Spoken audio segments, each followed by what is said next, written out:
देखिए मैं लाइव आ चुका हूँ एक बहुत बड़े संदेश के साथ, एक मैसेज के साथ। जो टीचर का ग्रुप होता है उसमें जम के वायरल हो रहा है, वो एक दूसरे से बात कर रहे हैं।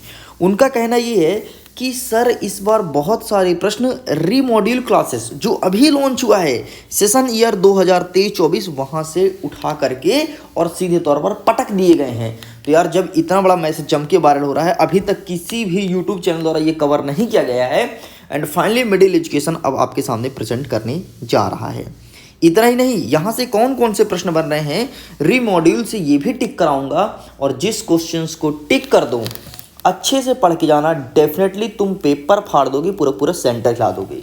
ठीक है, देखो यार बेटा, एक चीज मैं तुमको ध्यान से बोलता हूँ और ईमानदारी से तुम सुन लो। यदि पेपर वायरल हुआ, कोई भी विषय का पेपर हो, वायरल हुआ, मिडिल एजुकेशन कवर करेगा ही करेगा, पक्का है वादा।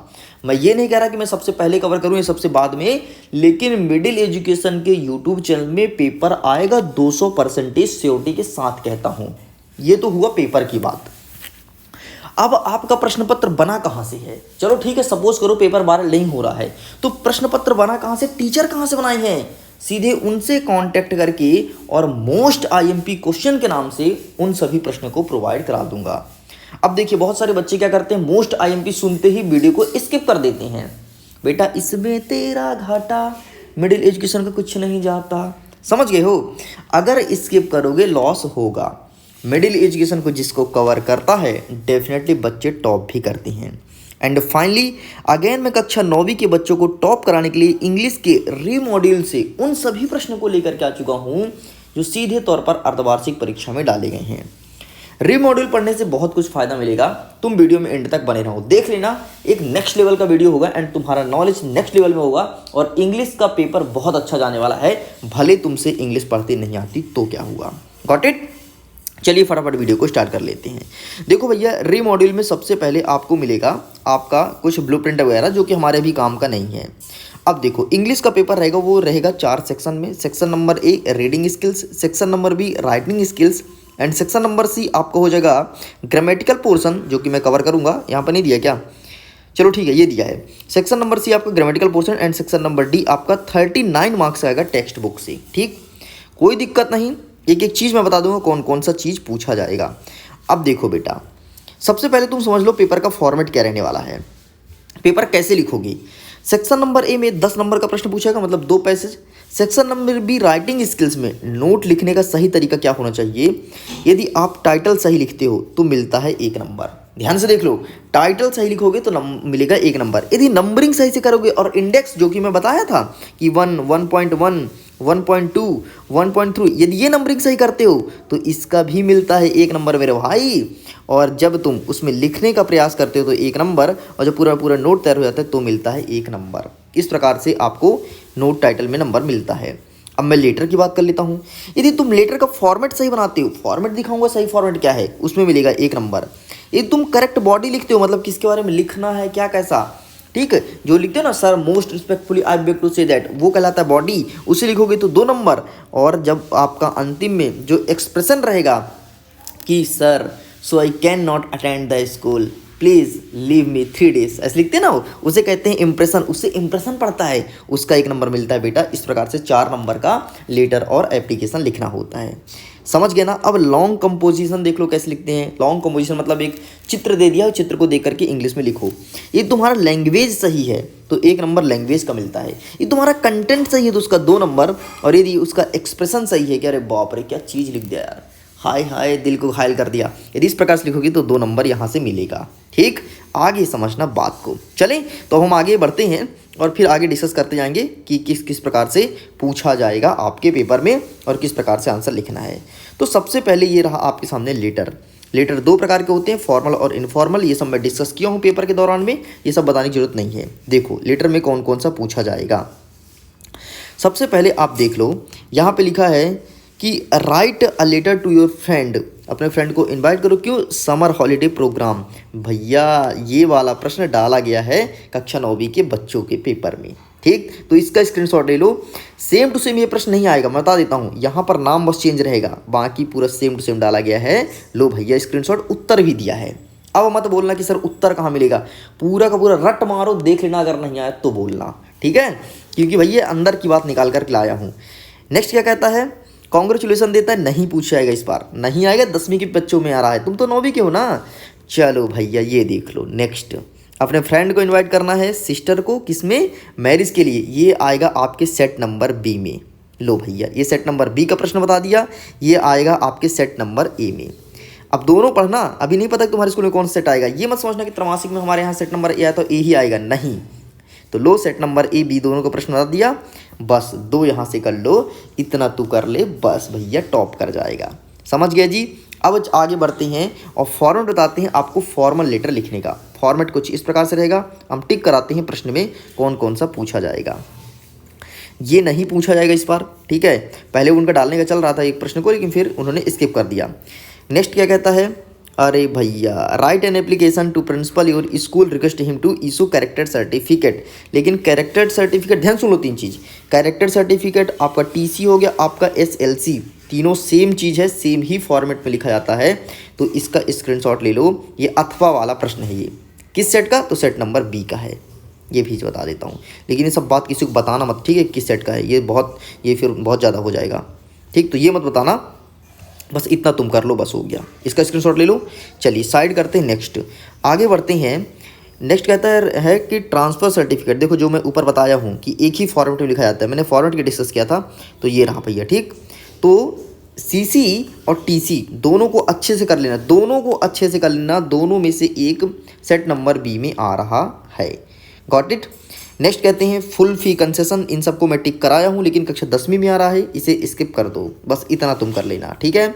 इतना पूछा जाएगा तुम्हारे लेटर के बारे में।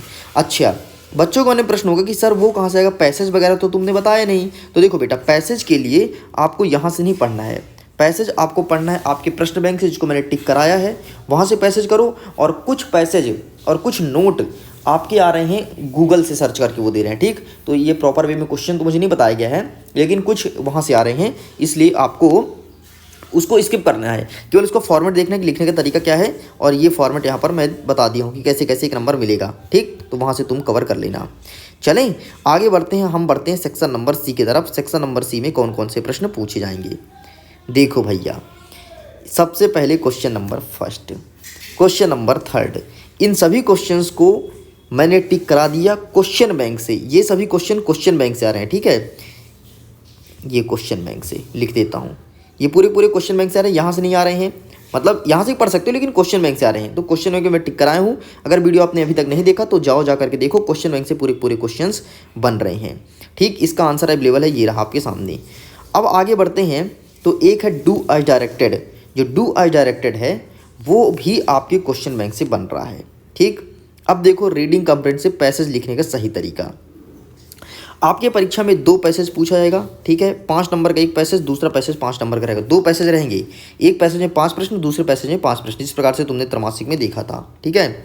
तो पैसेज आप वहीं से पढ़ना, ठीक।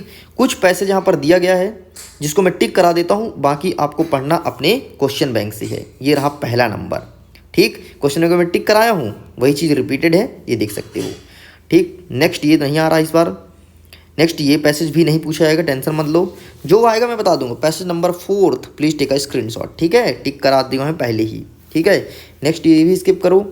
चलिए अब देखो, नोट लिखने का सही तरीका का फॉर्मेट यहाँ पर दिया गया है। फॉर्मेट आप देख सकते हो, फॉर्मेट इस प्रकार से लिखो, करेक्ट टाइटल लिखोगे तो 1 नंबर, ठीक है, इंडेक्स लिखोगे तो 1 नंबर, ऊपर बता चुका हूँ, और अंदर की बातें लिखोगे तो 1 नंबर यहाँ से मिलेगा, ठीक है। नोट में यहाँ पर कुछ मैं टिक करा देता हूँ, ये रहा सही फॉर्मेट नोट लिखने का, ठीक, नोट लिखने का सही फॉर्मेट ये रहा, ठीक है बेटा। इस प्रकार से फॉर्मेट भी लिखना है, फॉर्मेट ध्यान से देख लो, तभी जा करके अच्छे नंबर लेकर के आओगे। चलें साइड करते हैं, नेक्स्ट आगे बढ़ते हैं। सिंपल क्वेश्चंस कुछ दिया गया है, जैसे देख लो यहाँ पर एक नोट दिया गया है, नोट को अच्छे से तुम देख सकते हो, ठीक है, सिंपल के तौर पर समझने के लिए दिया गया है, इस प्रकार से आपको आंसर लिखना है, ठीक है जी।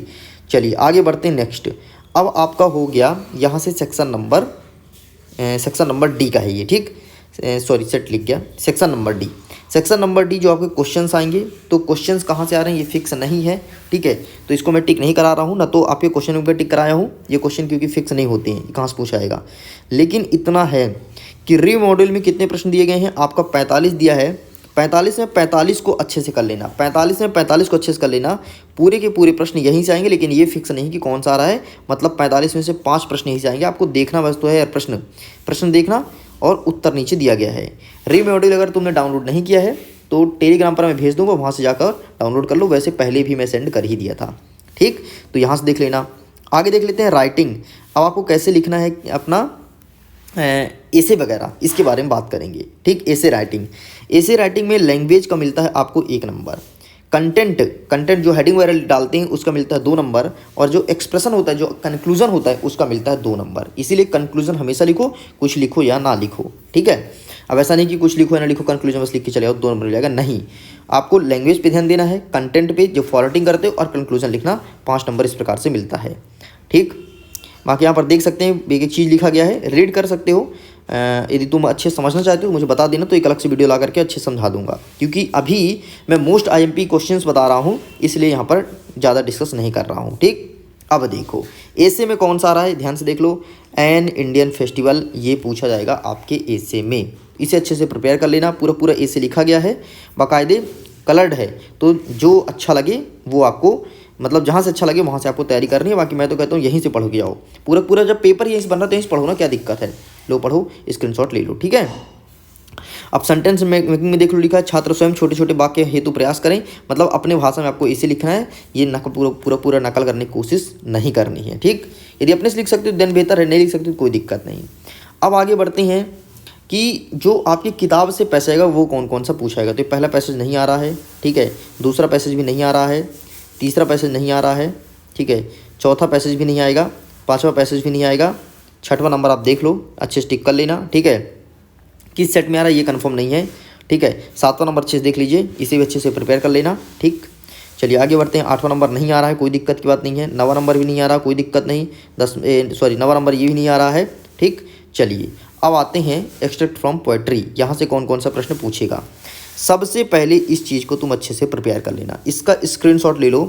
ये हमेशा पूछता है और इस बार भी पूछेगा कि द रोड नॉट टेकन के कवि का नाम क्या है, विंड के कवि का नाम क्या है, रेन ऑफ प्रूफ के कवि का नाम क्या है, ऐसे पूछता है।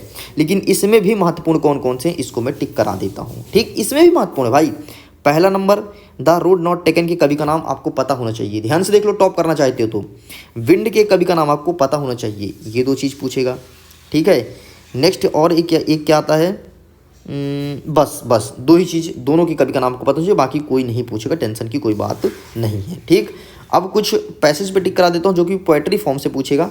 तो यहाँ से पहला नंबर तो नहीं पूछेगा, सेकंड नंबर भाई अच्छे से प्रिपेयर कर लेना, ये तुम्हारे परीक्षा में पूछा जाएगा, ठीक है। नेक्स्ट ये भी नहीं आएगा तुम्हारी परीक्षा में, टेंशन कोई बात नहीं है। नेक्स्ट ये भी नहीं आएगा, विंड वाले चैप्टर से आएगा लेकिन ये वाला नहीं आ रहा है, ठीक। विंड वाले चैप्टर से आएगा क्वेश्चन, लेकिन ये वाला नहीं आ रहा है, ध्यान से सुन लो, ठीक है। ये भी नहीं आएगा, ये भी नहीं आ रहा है, ठीक है। ये भी नहीं आ रहा है, ठीक। ये भी नहीं आ रहा है। इसके लिए आपको क्वेश्चन में जाना पड़ेगा, क्वेश्चन में मैं टिक कराया हूँ कि कौन कौन सा प्रश्न आ रहा है, ठीक है जी। अब देखो इसमें से टिक कर लो, इसमें से आपका पहला नंबर को अच्छे से पढ़ लेना, केवल और केवल पहले नंबर को अच्छे से पढ़ लेना, ये तुम्हारी परीक्षा में आएगा। सेंटेंस को चेंज करने वाला देख लो, मैं टिक करा देता हूँ कौन कौन सा आएगा, ठीक है। यहाँ से तो कोई नहीं आ रहा है। आगे बढ़ते हैं, यहाँ से देखो भैया, ये निगेटिव सेंटेंस से, इसमें आपको देखना है 10वां नंबर, 11वां नंबर बस, और 13वां नंबर, तीनों को अच्छे से देख लेना। 10, 11, 13 ये तुम्हारी परीक्षा में 200% श्योरिटी के साथ आ रहा है। आगे बढ़ते हैं इंट्रोगेटिव सेंटेंस, तो इसमें से 14 नंबर आपको अच्छे से प्रिपेयर करना है, बाकी कुछ भी नहीं करना है, ठीक है, इतना कर लेना। आगे बढ़ते हैं कंबाइंड सेंटेंस में, यहाँ पे बट वाला पूछ रहा है ये भाई, बट वाला पूछ रहा है, ठीक है, बट वाला आ रहा, बाकी कुछ नहीं आ रहा है। आगे बढ़ते हैं सो दैट वाले में, सो दैट वाले को अच्छे से पढ़ लेना, दोनों को अच्छे से पढ़ लेना, 22 और 23 इसे अच्छे से पढ़ लेना, ये डू एज डायरेक्टेड के क्वेश्चन है, ठीक है। चलिए आगे बाकी कोई भी नहीं पूछा जाएगा, पैसिव वॉइस में कोई भी नहीं आ रहा, टेंशन की कोई बात नहीं है, बस भाई साहब। अब यहाँ से क्वेश्चन आंसर स्टार्ट होता है। क्वेश्चन आंसर का एक नेक्स्ट वीडियो लेकर के आएंगे जिसमें हम टिक करा देंगे, आंसर भी दिया गया है, तो आप वहाँ से देख लेना। ओके स्टूडेंट्स, तो मैं उम्मीद करता हूँ वीडियो काफ़ी पसंद आया होगा और समझ में भी आया होगा। अगर वीडियो पसंद आए तो वीडियो को लाइक कीजिएगा, दोस्तों के साथ शेयर कीजिएगा, और अगर चैनल पहली बार है सब्सक्राइब जरूर करना, क्योंकि 200% जिन क्वेश्चंस को टिक कराए हूँ आपके एग्जाम में देखने को मिलेगा, या तो सेट नंबर ए में या तो सेट नंबर बी में। अब बचा क्वेश्चन आंसर को जल्द ही सेकंड वीडियो में लेकर के आएंगे और उसमें कवर करेंगे। Okay, bye bye.